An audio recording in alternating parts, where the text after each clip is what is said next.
Buffers are most effective when you have a ratio that is within no more than 10 to 1 on either side of acid to the base. Mixture of a conjugate acid and its base, or acid and its conjugate base. Has to be weak, can't be strong.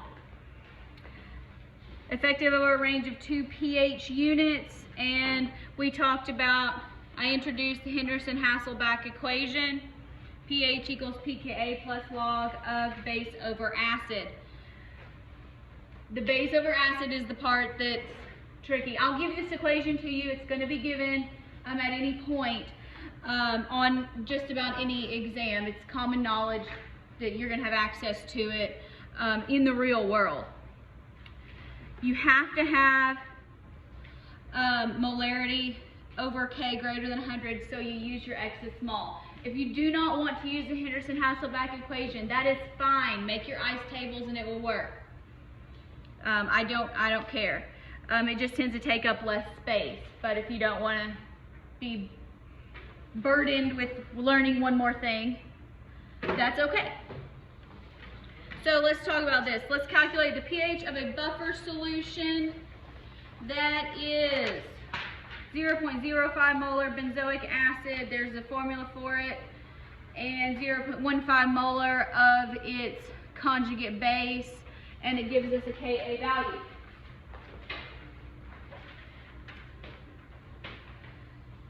So we do pH equals pKa plus log base over acid. All right, so this is the acid. Now, your conjugate base or your conjugate acid or whatever you're dealing with, that's going to be in a salt form. Usually sodium or potassium is what it's going to be mixed with. So just make sure, because order matters here. So this is going to be the base. So we do pH equals, now we got to do pKa. You don't necessarily have to show me this work, but just for this example purposes, I'm going to go ahead and calculate pKa separately over here, because anything on a P scale, how do we do it? Negative log of it. Yes, so I didn't want to deal with negative log and positive logs, so we got negative log 6.5 times 10 to the negative fifth.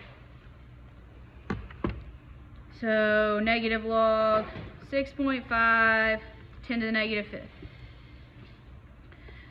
So 4.19, yes? So you have to make sure X is small for this. Would you use the buffers? You use the acid, because you want acid over, and here it is because this is negative fifth. So you would use your constant. So yeah, if you want to do M over K, you would use, so you want acid because it's giving you a Ka value. It's a good question. So 0.05 over 6.5 times 10 to the negative fifth,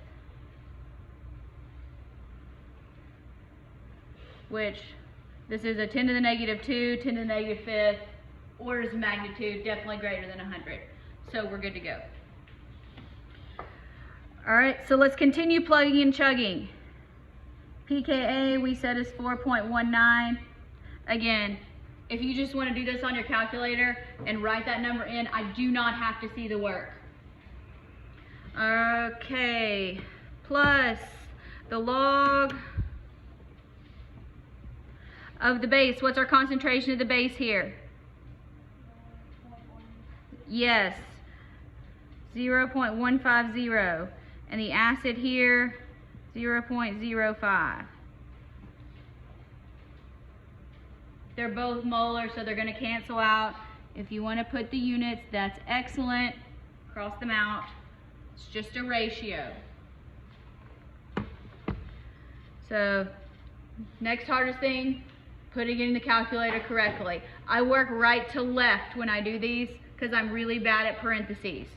So I'm going to take the log of 0.15 divided by 0.05 plus 4.19.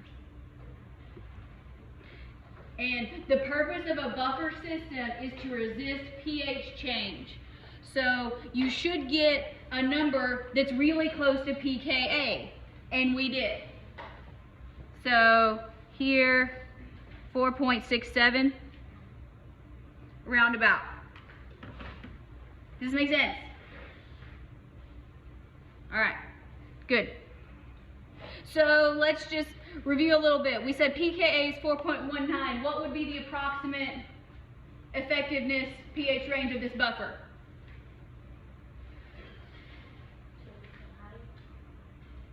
So it's going to be 1 pH unit on either side of the pKa. So we can say probably around 3 to 5-ish. If you want to get technical and say 3.19 to 5.19, that's probably more accurate, but round about 3 to 5. This is not going to be an effective buffer if you're looking to buffer at pH 8. It's not going to happen. So let's try this one. pH, buffer solution, 0.25 molar. What's this? This is an acid, yes. So this is the acid. And 0.170 molar of its base. And we have a Ka value. Oh look, this example was nice enough to give us the pKa. I shouldn't have done that. Oh well, saves time. Alright, so again, pH, pKa, plus log. Which one goes on top? 4.7. Yes, 0.17. Why? Because it's the base. 0.25 over the acid. Molarities cancel out. Oh, I should have put pKa. Let me plug that in. 9.31. So what would the effectiveness of this buffer solution be? What pH range?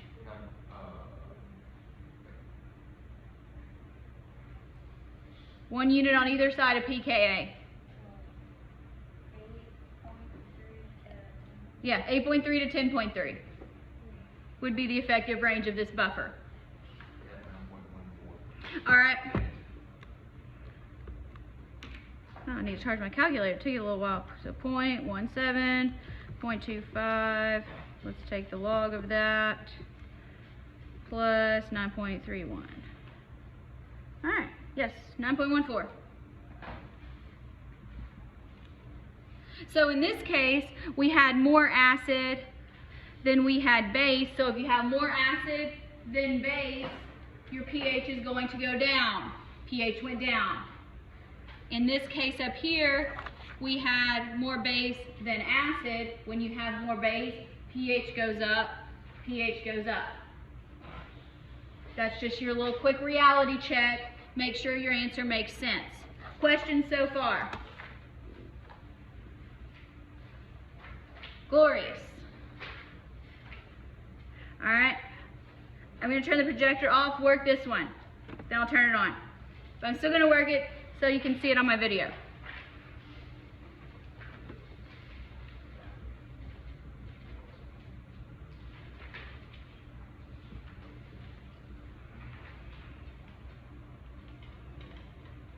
Oh, this is a tricky one. Because it's weak base? It gives pKb, so how do you figure out pKa? Subtract it from 4. Yes, subtract it from 14. Yeah, this is a tricky one. Because you have to have pKa here.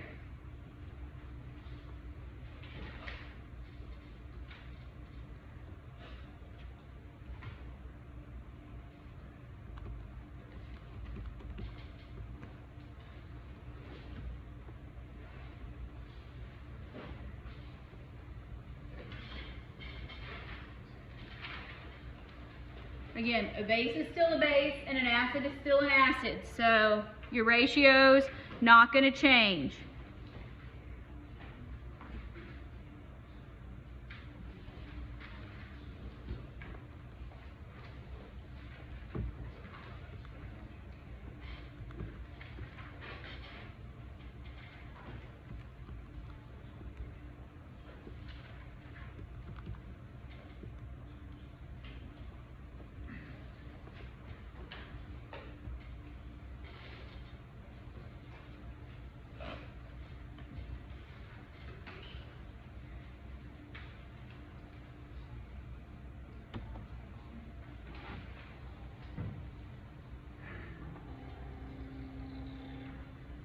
Please wait.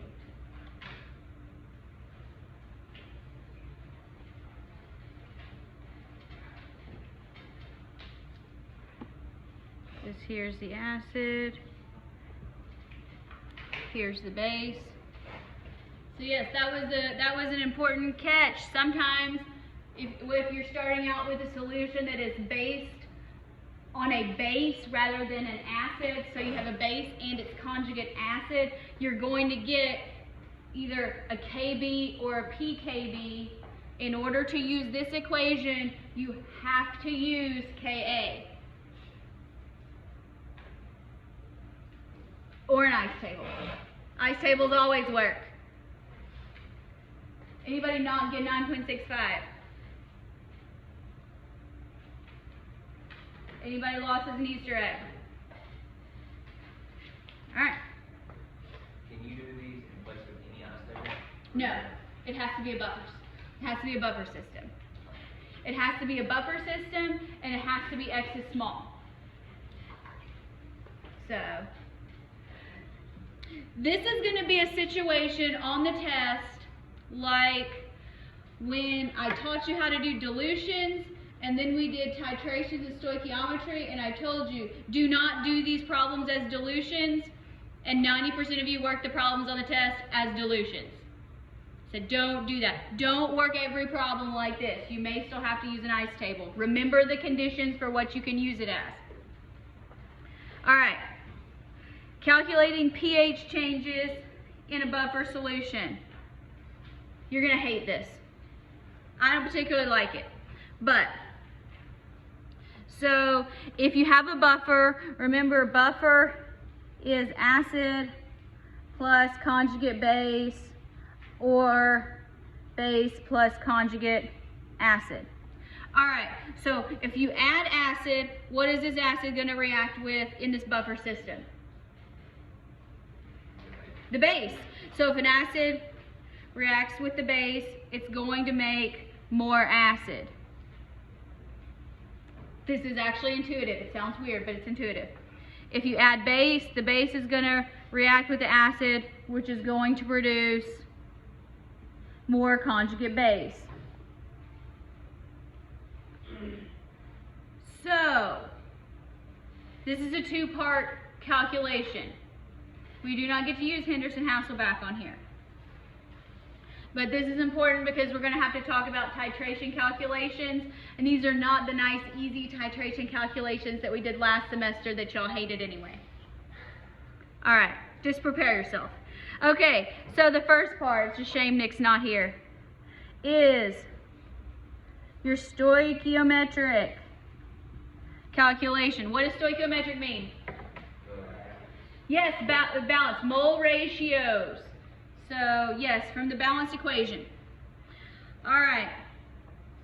This is how the addition of either acid or base changes the relative amounts of acid and base in this buffered solution.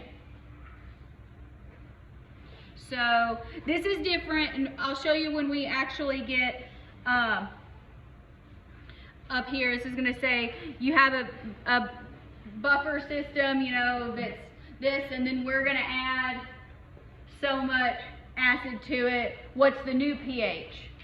So you have to figure out, you have to do this part first. Now, when you're doing this, you want to work specifically in moles, because that's what stoichiometry is. Mole ratios. So we're going to work in moles. So we got to have an equation, which will usually be given. It may or may not be balanced. In these examples, it's probably going to be balanced. So you want to work in moles here. Do not work in your concentrations. You are going to use a table, and it's going to look very similar, but it is not actually an ice table. It's still going to have 3 lines. We're just going to call them something different. After you do your stoichiometry, then you can do your equilibrium calculation. You will use the answers that you get here, and you're going to plug them in down here. So you're going to calculate your new pH that is based on your new amounts.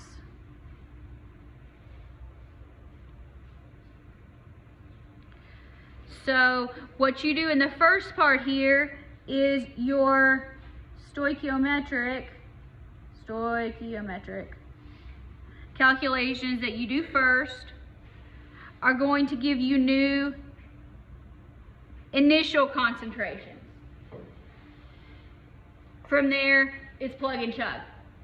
You can either do it with an ice or you can do it with Henderson-Hasselbalch. But you have to figure out what your new ratios are before you can actually get an equilibrium.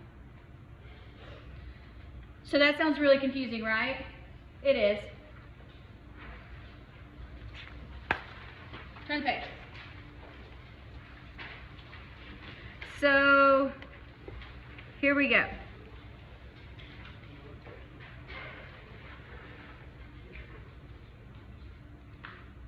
How in the world is this going to work? We have a 1 liter buffer solution. It has 0.1 moles of acetic acid and 0.1 moles of sodium acetate. We have a Ka value. So first thing we want to do is calculate the new pH after we add 0.01 moles of solid sodium hydroxide to this buffer solution. And then we're going to compare if we just put solid NaOH into a liter of water. So this is going to demonstrate the difference in how a buffer really resists pH change versus an unbuffered solution. So what we're going to do first is we're going to write our equation for what is happening here. We are adding base. So we're adding base. What is the base going to react with in this buffer system? The acetic acid. That's right.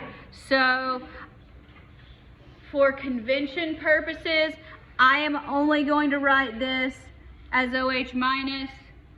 If you prefer to write it as NaOH, you can.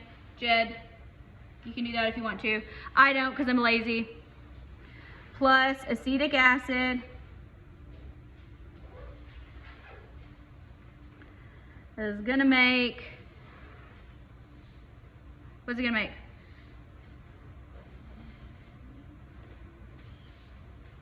Water. So remember, adding base makes more base because this is going to make water plus conjugate base. Yes? Are we good on how to write this equation? Adding base creates more base. If we were to add acid, we would react our acid with our conjugate base. Okay. So now that we have that, we are going to write this as before our addition. Did we have any dissolved OH in our initial buffer solution? No, we did not. 0. Now, here, remember, these we are doing in moles. We are not doing in concentration, okay?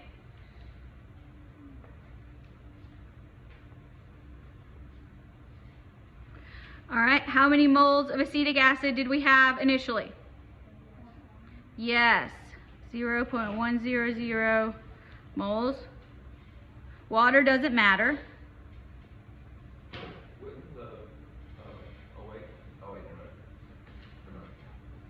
All right, this is before, so this is sort of initial, but we're actually using this to create new initials, so that's why we don't call it an ice table. So this is our before and after addition.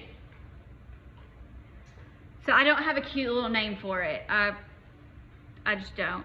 I'll think of one. Yeah, it is like the backwards one. All right, how much acetate did we have? Also 0.100 moles. All right. Now, next we are going to talk about what did we add? What did we add to this solution? OH, how much? Yes, 0.01 moles. So now,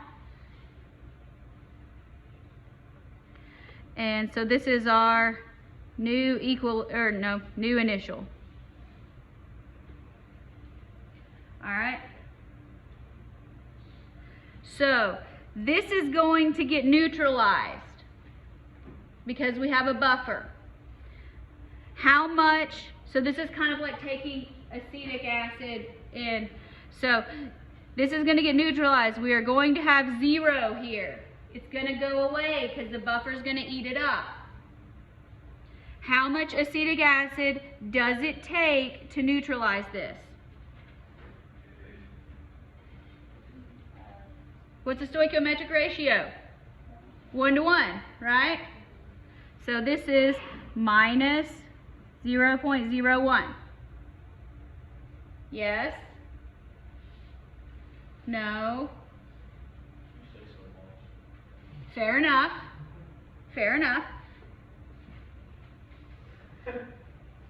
All right. So if we use, that leaves us with what? 0.09.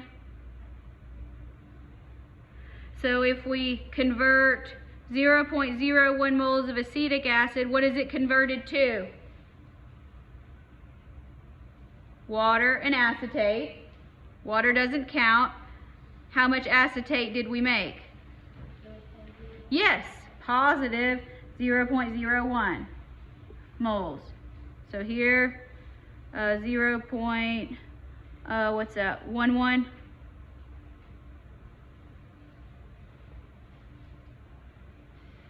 So again, it's similar to an ice table, but it is not the same thing. There are some key differences here. So what you do is you take what you're adding, whether it's acid or base, and you say, well, it's going to take, if I have this much, it's going to take this much to neutralize it, so that's how much is going to go away. Because again, this is still a reactant, this is still a product, so this is still a minus, but instead of an X, we're putting this amount. It always gets converted to products, so if we lose this amount, we gain the same amount. What are you neutralizing? We're neutralizing hydroxide that's getting added, because we added this to our buffer solution. But if there wasn't any to begin with. There was, there's not any, and then we added it, and so the acid in our buffer is going to neutralize this hydroxide to create more base. It is strange. I know. 0 plus 0.01 equals 0. It does, because it's a buffer. Yes. The base that is created on the right side is from the acid. Yes, that's exactly right. Yes. So adding your strong base is going to create more conjugate base. Does that wording make more sense? Okay. Yes. And if we had acid, we would reverse this around. Acid would react with our conjugate base to make more weak acid. So this is our stoichiometry. So these are the ratios we're going to put into our pH calculation. Who wants to do an ice table? Good. Me neither. All right. Let's do pH equals pKa plus the log base over acid. Again, you don't have to write that if you don't want to, but it helps me to write it and say it out loud so I do things in the correct order. Now, what is pKa here? Negative log 1.8, 10 to the negative fifth, 4.74. I should know that. I've worked with acetic. It's given up there. Acetic acid buffers are really common. I should have remembered that it was 4.74, but I didn't, so that's okay. That's what the calculator's for. All right, how much base do we have here? Yes, 0.11. Because you have to use these values. These are our new values that we put into our equation. Over how much acid do we have? 0.09. Good. So let's do plus the log of, oh goodness, so bad at pushing buttons. All right, so what do we get? I have 4.83. All right, so did pH go up or down? It went up. Did we add acid or base? Base. What happens when we add base? What happens to pH? It goes up. Look, we did math right. Yes. All right, let's finish this calculation. This is an easy one. This just says here, if you have pure water and you add that much sodium hydroxide, what is the pH? So this goes back to the beginning of chapter 16. There's several ways to do it. What should we do first? We don't need an ice table. We could do it, but we don't need one. Because all we're doing is adding sodium hydroxide to pure water. Is sodium hydroxide a strong base or a weak base? Strong base, so that's why it's going to completely dissociate. That's why we don't need an ice table. So let's figure out our concentration of hydroxide. Concentration in molarity is what? Moles over liters. Look, we have moles. 0.01 moles, 1 liter. 0.01 molar. Yes? Okay. So let's calculate the pH. We have a hydroxide concentration. How should we do this? Yeah, you want to do subtraction? Me too. Who wants to multiply? Other than Jed. Sorry, Jed, you're the only one that prefers KW. All right. So, all right. For the rest of us that prefer subtraction, let's calculate POH, negative log 0.01. Who can do that in their head?